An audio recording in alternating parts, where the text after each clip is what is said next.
Hey football fans, Messi is like a river. About 300 kilometers away from Buenos Aires flows the Paraná River.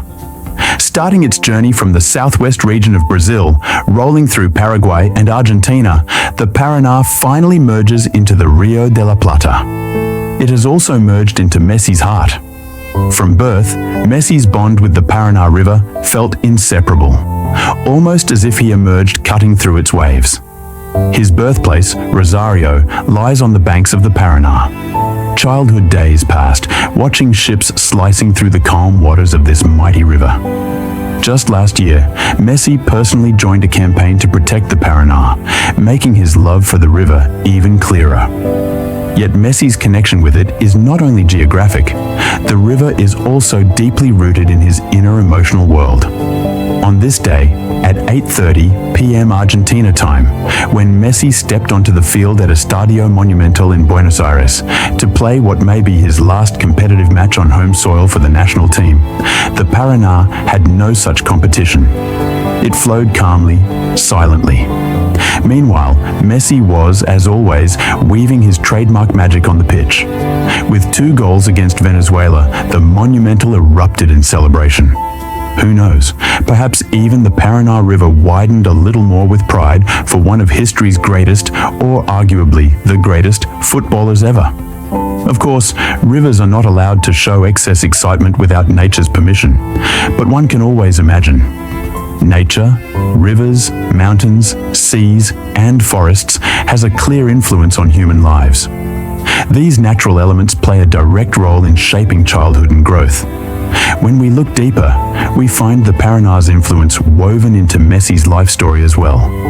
A river by nature is peaceful. Even the wildest, fiercest rivers carry within them a hidden calmness. With that quiet face, they continue their endless struggle, flowing, surviving, enduring. This constant ability to keep moving forward is what transforms a river into a source of immense strength. In mythology too, rivers have often been given divine status. Perhaps Messi has embodied that very divinity, rising as the arguable greatest of all time, or like a mystical river with no end. The Paraná itself is a complex river. It is the 10th longest in the world and the 2nd longest in South America, about 4,800 kilometers, only behind the Amazon. On its long journey, it passes through countless obstacles.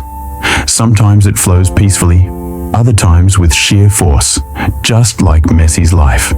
Through complicated and difficult paths, Messi too has become a legend. By now, Messi's life story may sound like a cliché of epic proportions. Yet it must be told, and it will be told for generations to come, as is the case with all legends. From his early days in Rosario, breaking a bathroom window to join a match and winning a bicycle as a prize, to battling hormone issues, to making his way to Barcelona and signing on a napkin. The entire path of Messi's rise has been full of hardships and dramatic turns. At one point, he even said goodbye to the national team out of despair.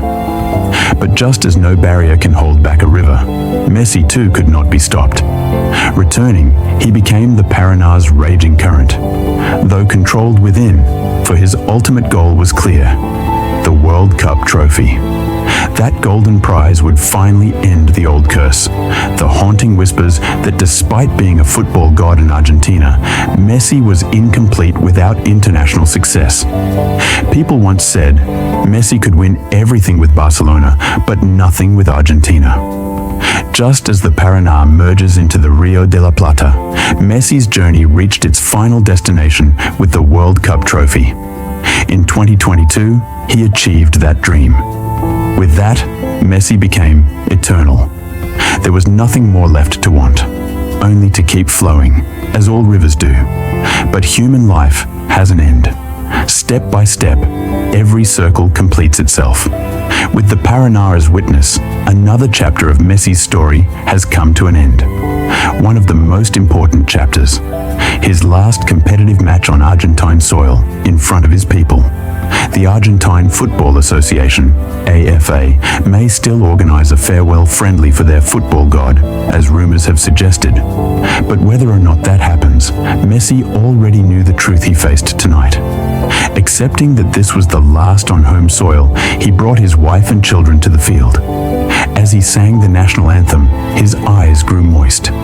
Standing with his children on the pitch, he tried to hide his sorrow behind a forced smile. In the stands, waves of gratitude erupted. More than 60,000 fans filled the stadium, shouting, "Gracias por todo, mi capitán." Thank you for everything, my captain. Banners carried the same message. Did Messi see them? Did his eyes burn after reading them? This is, after all, the same Argentina where he was once branded a failure. Not only Argentina, but fans worldwide also claimed Messi belongs only to Barcelona. That stain only made his path harder. But Messi is like a shell lying on the banks of the Paraná, silently bearing pain within, yet producing pearls in return. And now he receives overflowing love back. One day, perhaps, Messi will sit by the Paraná itself and share this story of love with the river. Don't forget, like this video, subscribe to our channel, and stay tuned for more football news every day. Thanks for watching.